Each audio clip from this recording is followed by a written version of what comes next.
भी तो आया नहीं मैं भी तो आया नहीं तो बोल के गया मैं आऊंगा देखो।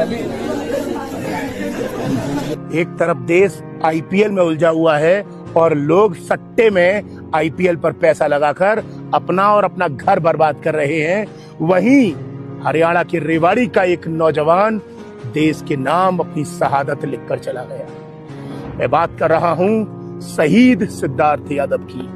सोच कर देखिए, जिस दिन वो शहीद हुए हैं उसके 8-10 दिन पहले ही उनकी सगाई हुई थी और जब उनका पार्थिव शरीर लाया गया तो उनकी मंगेतर फूट फूट कर रोने लगती है और क्या बोलती है, बेबी तू आया नहीं, बेबी तू आया नहीं बेबी तू आया नहीं तो बोल के गया मैं आऊंगा देखो।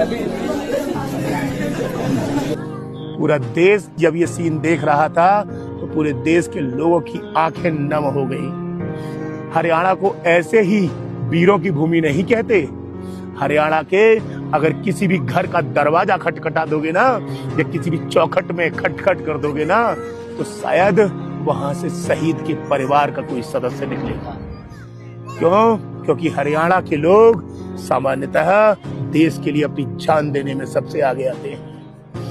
सिद्धार्थ यादव जब गुजरात के जामनगर में अपने जगुआर फाइटर जेट को उड़ा रहे थे तो उसमें एक तकनीकी खराबी आ गई और उस वक्त उसमें सिद्धार्थ यादव और उनके को पायलट थे। और लेकिन वहां पर जहां पर तकनीकी खराबी आई थी वहां पर बहुत भीड़ भाड़ वाला इलाका था, यानी कि सिविल आबादी रहती थी। तो सिद्धार्थ यादव ने प्लेन को दूर इलाके में ले गए जहां पर किसी का कोई हादसा ना हो और उनके जो को पायलट थे वो सुरक्षित उतर गए, लेकिन सिद्धार्थ यादव उतर नहीं पाए और वो देश के नाम शहीद हो गए। बताए, जिस दिन वो शहीद हुए उसके कुछ दिन पहले ही उनकी सगाई हुई है और नवंबर महीने में उनकी शादी होनी थी।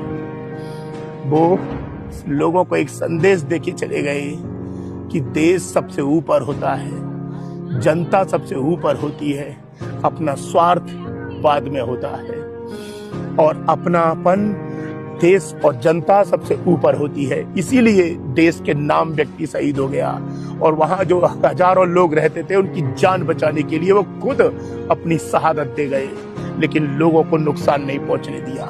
और आजकल के लोग आईपीएल में उलझे हुए हैं, हिंदू मुसलमान में उलझे हुए हैं। हमें सीख लेनी चाहिए और ये समझना चाहिए कि देश को कभी भी झुकने नहीं देना है। मैं और मेरा पूरा